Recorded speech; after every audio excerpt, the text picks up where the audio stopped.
Christmas in 1960s, America did not sparkle the way it does today. It glowed.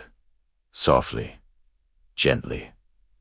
Like a single bulb left on in the living room long after everyone had gone to bed. Back then, Christmas didn't shout. It whispered. It arrived slowly, carried on cold air and the smell of pine, announced not by sails or screens, but by a sudden stillness that seemed to settle over towns and neighborhoods like fresh snow. People felt Christmas before they saw it. It was in the way fathers lingered at the dinner table a little longer, the way mothers hummed while folding laundry, the way children counted the days not on calendars, but on feeling. Something was coming. Something warm. Something safe. In the early 1960s, America was quieter. Streets were darker at night, not because of danger, but because there was no need for endless light. Houses glowed from within, windows fogged from cooking and laughter, radios murmuring softly in the background. Televisions were small, black and white, and turned off more often than they were on. Families sat together not because they planned to, but because there was nowhere else to be. And at Christmas, that closeness felt sacred. Not perfect, never.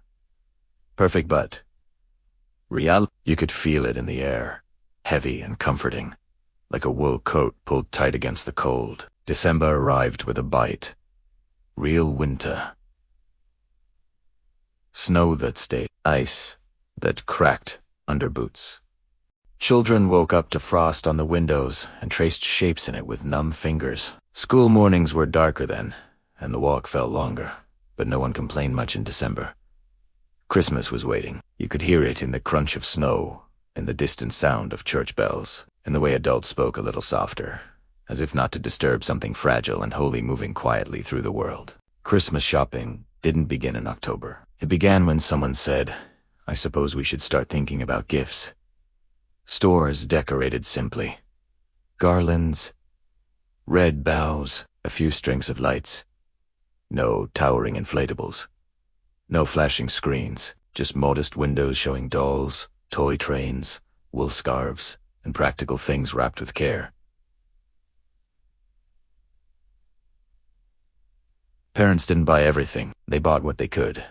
One doll, one truck, a pair of gloves, a book. And children didn't expect mountains. They expected magic, and somehow they found it in very small places. For many fathers, Christmas meant overtime. Extra shifts, calloused hands holding envelopes instead of shopping bags. They didn't talk about money. They carried the weight quietly, like men were taught to do then. You could see it in their shoulders, in the way they rubbed their temples at night, and how long they stood in front of the tree once it was up, just looking at it. Christmas wasn't about excess, it was about providing something that said, "I did my best." And often, that was enough. Mothers carried Christmas in their bones. They baked, cleaned, sewed, wrapped, planned, remembered. The kitchen was there. Chapel, cookies, cooling on racks, the smell of cinnamon and nutmeg filling every corner of the house. Recipes weren't printed, they were inherited, written in handwriting that looked like love itself. Mothers stayed up late, wrapping gifts after children were asleep, folding paper carefully so nothing would tear, reusing boughs year after year. They didn't want praise. They wanted to see faces light up in the morning. That was their Christmas.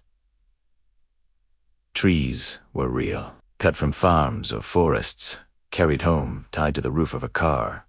Needles falling everywhere. Decorating the tree was an event, not a task. Ornaments weren't themed, they were collected. A glass ball from 1948. A wooden angel chipped from a foal years ago. A handmade ornament from kindergarten, still proudly crooked. Lights were tested one by one, frustration mixed with laughter. And when the tree was finally lit, the room felt different. Softer. Safer. Like the world outside couldn't touch you anymore. At night, families gathered around radios or televisions to watch Christmas specials that would later become legends. The sound crackled. The picture flickered, but no one cared. Children sat cross-legged on the floor. Parents leaned back on couches that had seen years of life. There were no phones to pull attention away.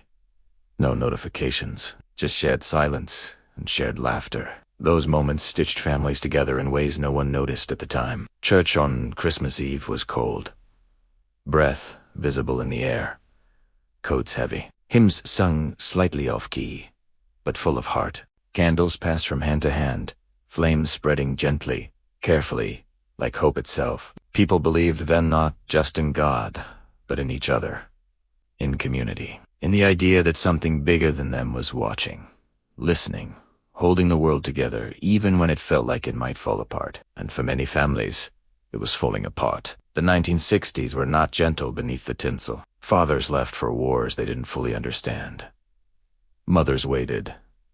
Some didn't come back. Some came back, changed. Christmas dinners had empty chairs no one spoke about. Smiles were practiced. Pain was private. And yet, Christmas still came, not to erase the sorrow, but to sit beside it. Quietly, respectfully.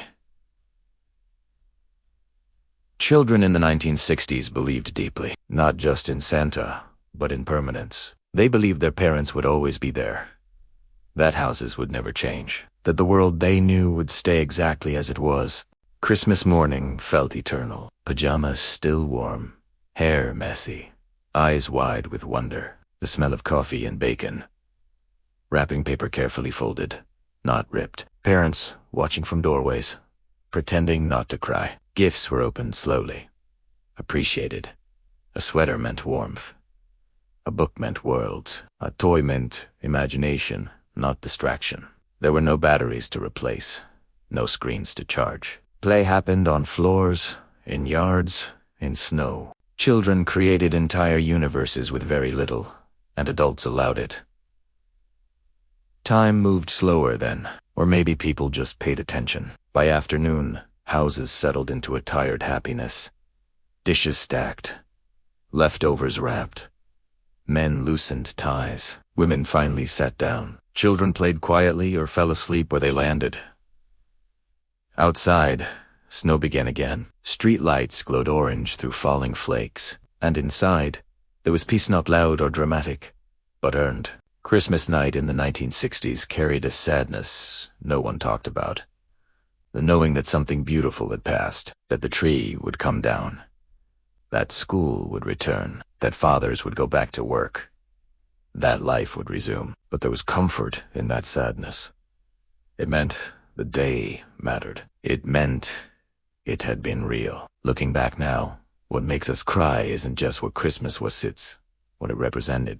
A time when families were closer, not because life was easier, but because they leaned on each other. When hoy didn't he require abundance. When love was shown in effort, not excess. When silence wasn't empty, it was full. The world moved forward.